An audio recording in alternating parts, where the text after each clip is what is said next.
We've just had one of the most incredible open national championships that I've ever seen. And I'm just doing this quick video to go over some of the numbers that have come out of that competition. First thing I'm going to look at is how many records were broken. So how many overall records in the open class were broken for both men and women? Who do you think broke more records? Do you think the men did or the women did? I'm not going to include any age class records because there were quite a few under 23 records that got broken. But because this was the open or senior championships, I'm only going to consider records that were broken in that open class. So all-time records across any age category in that weight class. That's what the open record is. The most amount of weight that's been lifted by anyone in that weight class. If we start with the men, how many open records do you think got broken? We can see here from this slide that we had 3 in the squat, 3 in the bench press, and 1 in the deadlift.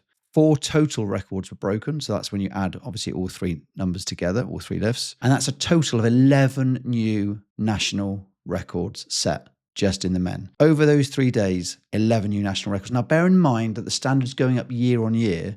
So technically, it should be harder to break records as the years go on.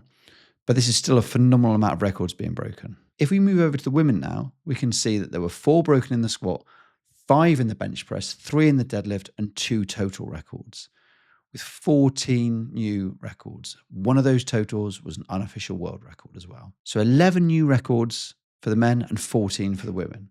I thought we'd also have a bit of fun and we try and compare weight classes.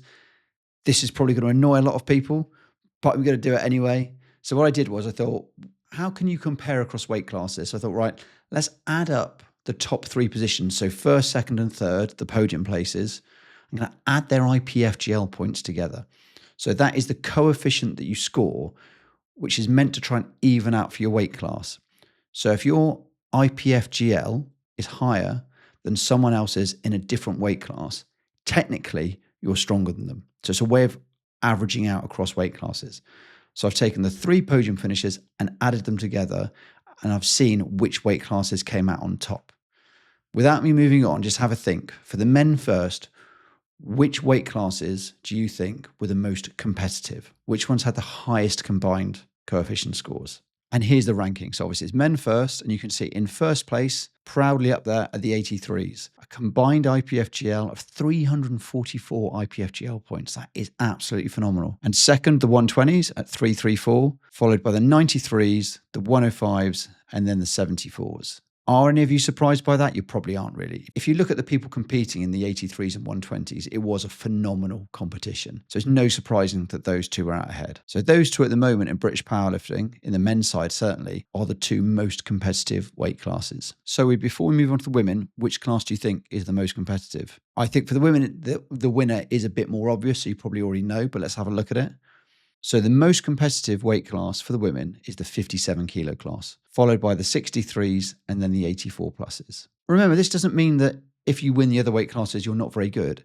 It just means that when you compare the standard of the top 3 in that class, they're all scoring a really high coefficient. And what's really interesting here is that you've got a weight class which technically should be penalized by this. So the 84 plus and the 120 pluses, in theory, are being penalized by this coefficient because there isn't an upper bound on the weight you can be. You're not being constrained in the same way. But look, there they are, 84 pluses, third most competitive weight class. And if we add the men's and the women's together, just because I love getting abused online, if we add the men's and the women's together and compare which one's best, which one do you think it was? Here we go.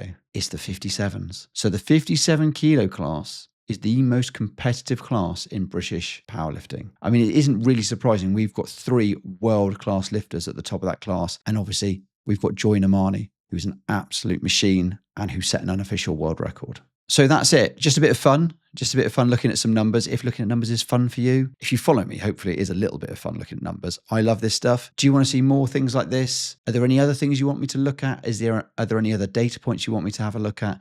Just let me know, but I hope you've enjoyed it. Thank you for your time.